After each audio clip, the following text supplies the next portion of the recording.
The Tetrarchy was the administrative system of the Roman Empire implemented by Emperor Diocletian in AD 293, signifying the end of the crisis of the 3rd century and the restoration of the Roman Empire. The first phase, known as the Diarchy, involved the appointment of the general Maximian as co-emperor, initially as Caesar in 285, followed by his promotion to Augustus in 286. Diocletian oversaw affairs in the eastern regions of the empire, while Maximian similarly took charge of the western regions. In 293, recognizing the need for intensified focus on civic and military issues, Diocletian, with Maximian's consent, expanded the imperial college by appointing 2 Caesars, Galerius and Constantius Chlorus. The senior emperors jointly stepped down and retired in AD 305, allowing Constantius and Galerius to ascend in rank to Augusti. They subsequently appointed 2 new Caesars, Severus in the west under Constantius and Maximinus Daza in the east under Galerius. Following the death of Constantius at Eboracum in AD 306, the Tetrarchy faced its first challenge. Instead of recognizing Severus's promotion from Caesar to Augustus, the troops at Eboracum raised Constantius's son, Constantine, to the position of Augustus. Galerius, the senior emperor, received a portrait of Constantine wearing a crown of laurels, a symbol that, if accepted, would acknowledge Constantine as his father's heir. In response, Galerius personally sent Constantine the traditional purple robes of an emperor to assert his sole authority in legitimizing Constantine. Understanding the importance of removing doubts about his legitimacy, Constantine accepted the decision. Maxentius, the son of Maximian, was inspired by this move to declare himself emperor at Rome in 306 AD. Fearing the potential rise of more contenders for the throne, Galerius dispatched Severus to Italy to confront the usurper. Leading an army formerly under Maximian's command, Severus marched from his capital, Mediolanum, towards Rome. Anticipating Severus's advance, Maxentius proposed that Maximian share the rule of the empire with him. Maximian agreed, and when Severus reached the walls of Rome and laid siege to the city, his men defected to Maximian, their former leader. Severus fled to the secure location of Ravenna. Maximian assured Severus that his life would be spared if he surrendered peacefully, which Severus did in March or April 307. Despite Maximian's promise, Severus was nevertheless paraded as a captive and later confined at Tres Tabernae before meeting his eventual demise. The co-rule of Maxentius and Maximian in Rome faced a significant challenge when Galerius led a large army to Italy in the summer of 307. During negotiations with the invader, Maxentius followed a similar tactic as he did with Severus, offering substantial sums of money and leveraging Maximian's authority to persuade many of Galerius' soldiers to defect to his side. Galerius was compelled to withdraw, resorting to plundering Italy on his way out. Following Galerius' unsuccessful campaign, Maxentius firmly established his reign over Italy and Africa.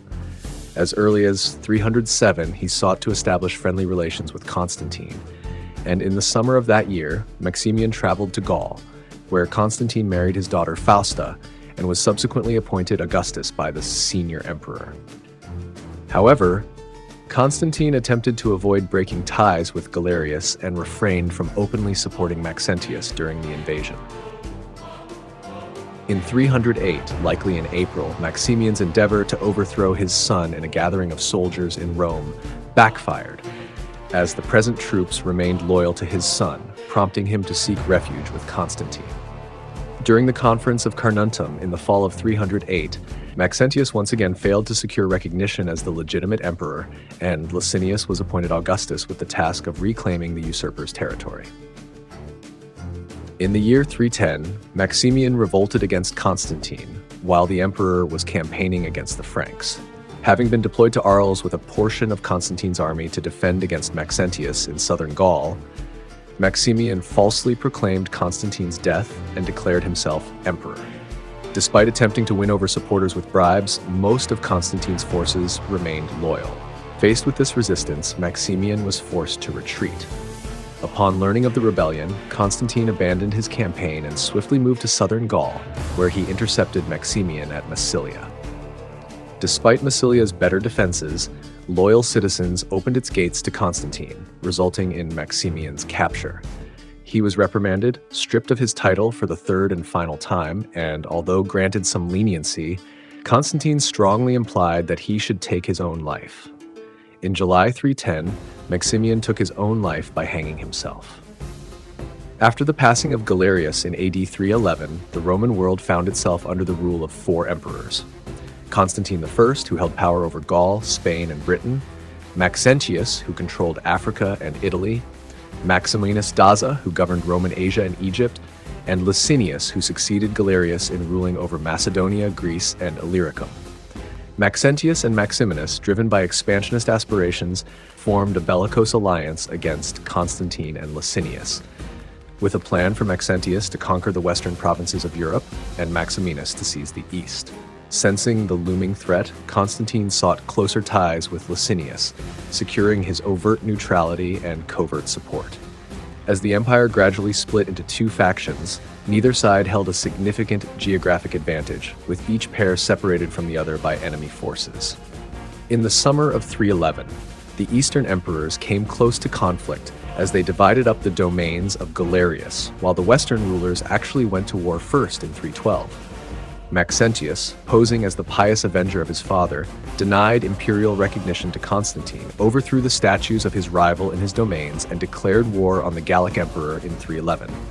Constantine, posing as the enlightened champion of the oppressed, accepted the challenge, carried out a damnatio memoriae of the treacherous Maximian, and prepared for an invasion of Italy in the spring of 312.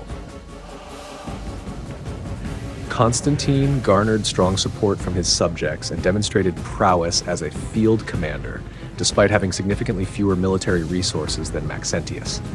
His military successes on the frontiers, construction projects in the cities, and benevolent governance over his territories had earned him great popularity among both the pagan and Christian populations in the western regions. He frequently conducted inspection tours throughout his provinces, initiating valuable reconstruction initiatives and promoting religious tolerance. Personally, leading his troops, he repelled barbarian invasions and quelled rebellions. Similar to the earlier Illyrian soldier emperors, Constantine established a robust central force of mobile field troops known as the comitatenses, capable of swift deployment to threatened areas. Furthermore, like the more recent Tetrarchs, he stationed formidable detachments of stationary troops, the limitanei, in fortified bases to safeguard the frontiers. Although the combined strength of Constantine's forces may not have significantly differed from those under the command of Maxentius, he couldn't afford to relocate the majority of his army from the Rhine frontier for the Italian campaign. According to an anonymous panegyrist who delivered an oration to Constantine in Trier, presumably in 313, Constantine invaded Italy with less than 40,000 men. At best, he could lead 25,000 to 40,000 troops across the Alps in his effort to depose his adversary and free Rome. In comparison, Maxentius possessed superior military forces and defended a more familiar territory. However, Constantine led a more diverse army and inspired greater confidence in his soldiers. Maxentius faced fewer challenges with his borders compared to Constantine. While his African frontiers did experience some pressure from raiding, these incursions were on a much smaller scale than the significant threats Constantine faced along the Rhine and in northern Britain. This relative stability allowed Maxentius to allocate a larger portion of his forces within Italy itself. According to a panegyrist, Maxentius was able to field 100,000 troops against Constantine's 40,000. However, this claim should be seen as part of a broader narrative designed to magnify Constantine's achievements. The figure of 100,000 likely includes troops stationed in outlying regions, such as Africa, Sicily, and Sardinia, where garrisons were necessary. Exaggerated estimates, such as Zosimus's claim that Maxentius commanded 170,000 infantry and 15,000 cavalry, are generally dismissed as literary and propagandistic embellishments rather than accurate counts. Nonetheless, the panegyrist's core argument remains.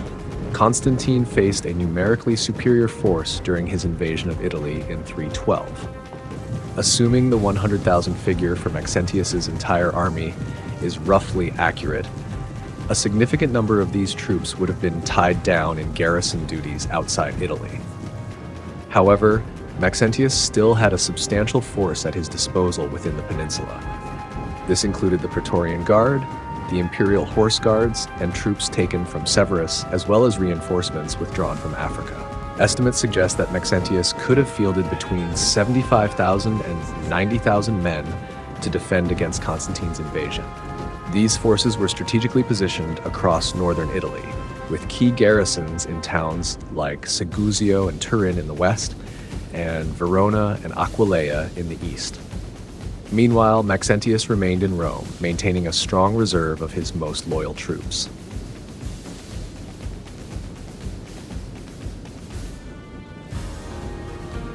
In 312, Constantine surprised Maxentius by invading rather than declaring war, catching his opponent off guard. The key question now was whether Constantine could maintain the upper hand throughout the campaign. When the mountain passes cleared in early 312, Constantine crossed the Cottian Alps. Although the exact route is not documented, it is likely that he used Brigantio as a staging point before traversing the Mount Cenis Pass over the Alps to Segusio, the first town he reached. Despite not having a garrison and being asked to surrender, Segusio defiantly closed its gates against Constantine. Rather than engaging in a prolonged siege, Constantine seized the opportunity presented by the city's lack of full preparedness for a siege due to his swift advance. His forces managed to breach the walls, setting fire to at least one city gate. Once the gate was engulfed in flames, Constantine's troops poured into the city, prompting a quick surrender. Constantine took care to maintain order among his soldiers and minimize damage to the city and its residents. However, the delay in taking Segusio allowed word of Constantine's invasion to spread. Upon hearing of the attack on Segusio, Maxentius's commander in Verona swiftly marched his forces from Verona through Milan to confront Constantine. The two armies clashed somewhere west of Turin. There are two accounts of what followed, both found in panegyrics praising Constantine. The army of Maxentius is described as deploying in an unconventional formation. A panegyric from 313 describes Maxentius's troops as arranged in the form of a wedge with their flanks extended downhill to the rear. This image is later expanded upon by another panegyric, which adds that the center of the enemy's line was composed of Clibanarii, a type of cavalry. These cavalrymen are described as being heavily armored, with mail extending down to the horses' chests and forelegs, providing protection without hindering their movement.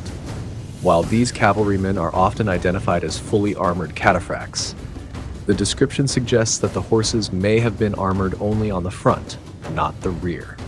The identity of the army's commander remains uncertain.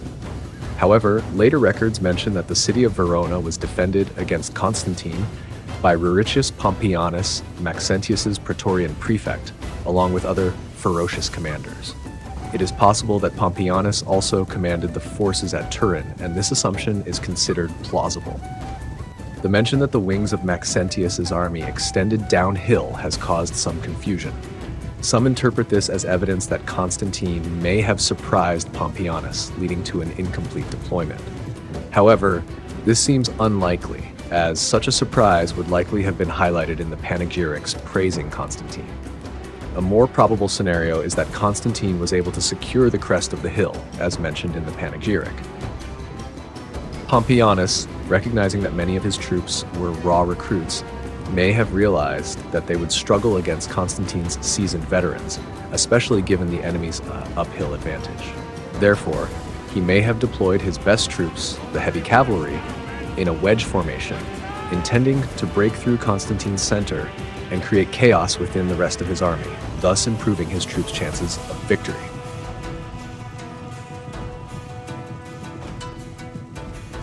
If this conjecture is correct, Pompeianus was ultimately disappointed. By this time, Constantine was an experienced commander and likely saw through this strategy. Holding the high ground, he would have had a clear view of the enemy's deployment. While the details of Constantine's own deployment are less clear, considering later battle tactics, it is likely that he arranged his forces in two ranks. Constantine probably led his mailed cavalry personally, positioning them at the center of his front line to counter the enemy's Clibanarii. Although placing cavalry in the center was unusual, it was not unprecedented. A common tactic for cavalry, especially when outnumbered or facing superior forces like Clibanarii, involved positioning infantry behind them. The cavalry would advance, tempting the enemy into a charge before swiftly retreating. This would leave the pursuing enemy cavalry exhausted and disorganized, facing fresh infantry formations. Unable to mount another charge immediately, the enemy cavalry would be vulnerable. The timing of such a maneuver required precision, which likely explains why Constantine took personal command of the operation. Constantine commanded his wings to advance, directing them to move down from the hill crest toward the flanks of the enemy. As the two wings progressed, they took on a concave formation, effectively countering the enemy's convex dispositions. The commander of the enemy's cavalry, facing Constantine's center, made the anticipated decision to order a charge uphill at Constantine, likely spotting his banner and believing that capturing or killing him would end the war. In response, Constantine ordered his men to evade, drawing the enemy further up the hill and separating them from their supporting infantry.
With the enemy unable to engage Constantine and their horses fatigued and in need of a brief rest and time to regroup, Constantine signaled for his supporting infantry to close in and attack the weary cavalry from the flanks.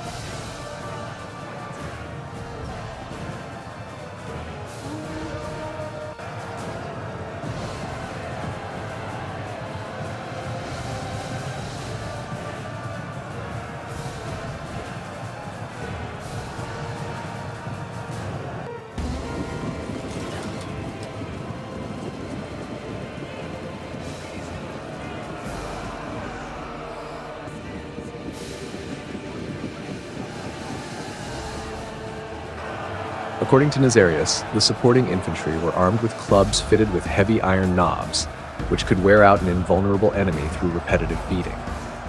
The historical use of clubmen to defeat heavily armored cavalry brings to mind the employment of Palestinian clubmen by Aurelian to overcome the fully armed Palmyran cataphracts at the Battle of Emesa.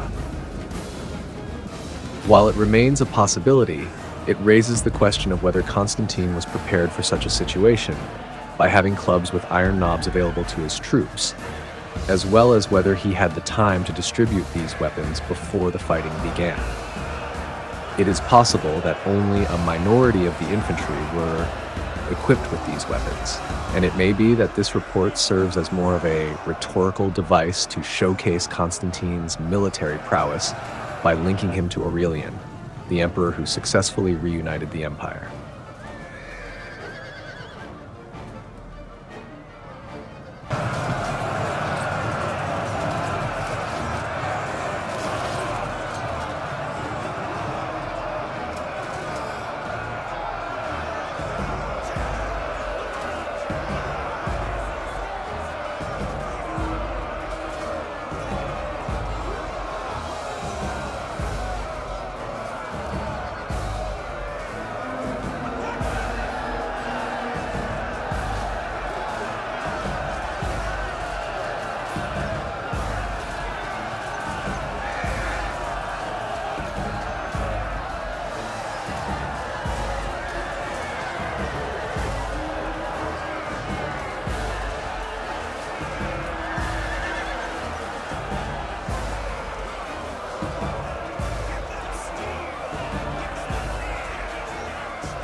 Despite being outnumbered, Constantine's troops were able to destroy the winded and surrounded enemy cavalry at the center. With the major threat eliminated, Constantine shifted his focus to the remaining enemy forces, likely consisting mainly of infantry. Having lost their center, and with the enemy occupying the higher ground, the remaining foes were at a significant disadvantage. While it's probable that Nazarius's claim of all of the enemy had been killed to a man only referred to the surrounded cavalry, his statement, "Constantine's soldiers were untouched," suggests that any remaining opposition likely fled without resistance.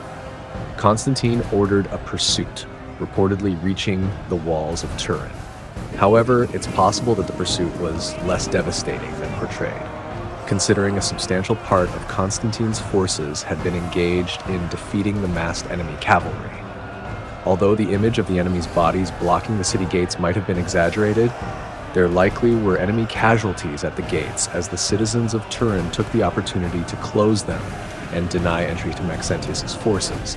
It became evident that Maxentius's actions had significantly alienated many Italian citizens.